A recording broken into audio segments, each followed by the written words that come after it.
I never thought I would be out from a corporate job and be doing what I'm doing now. But the attributes which I talked about on Iccha Sakthi are the ones which actually triggered me to be what I'm doing now. The very fundamental is the experience and the exposure that one would get. All my life I have been in part of engineering organization and being at working with the organization within. When I went to Malaysia in 2013 and 14, I was working with an airliner and deploying an operational excellence across their affiliates in entire ASEAN and India. Now, telling the leader is one thing at the top, but at the end of it, you need to work with the people, make them realize the value and demonstrate that. Unless you demonstrate, you don't earn respect. And respect is earned. And that is done by only demonstrating what you are expected to demonstrate. The exposure. If you look at Malaysia, there's a lot of people who have been trained in academia. There's a flip side. We didn't do that. For the fact that we want the organizations to first realize the value and then demand a pull. That's why now we are working with organizations, colleges, and schools. If you look at the exposure and the experience, if you are transforming in a country, you need that exposure of what can be done with this learning and how it can be seen by interacting with people is very critical. How big you dream? So I asked many people, many of you who would be here would have experience of running every day.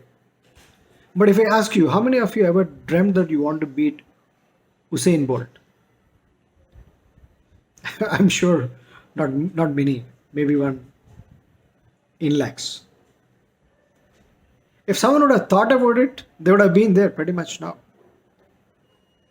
If someone can't dream, they can't never get there. So the fact that people dream is very critical. If you look at ATTI, there's something called Global Innovation Index. So India as a country is at about 57 on the entire Global Innovation Index. And our dreaming is we want that to be within the top 10.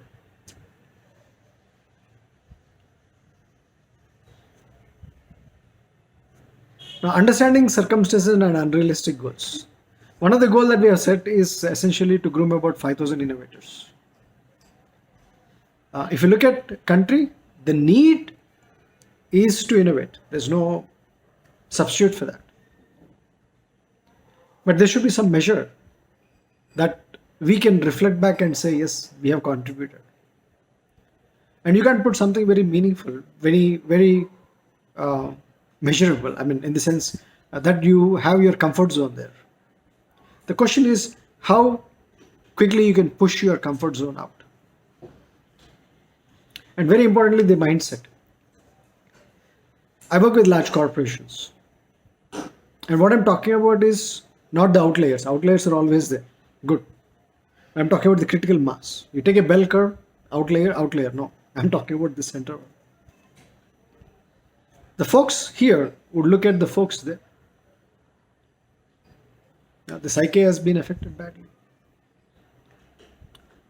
Now, just to summarize this, the fact that if I were to look at here is how someone can push them from their comfort zone is a very fundamental point. It's a choice. If someone gets an experience and an exposure, someone really dreams big, they set unrealistic goals, that's the way you are measuring them. And very fundamentally, you need to believe in what you do. And that's how your mindsets are very critical. So I would be happy to hear from you on all these aspects. And if you have any personal thing that you would like to share, I would be interested to know.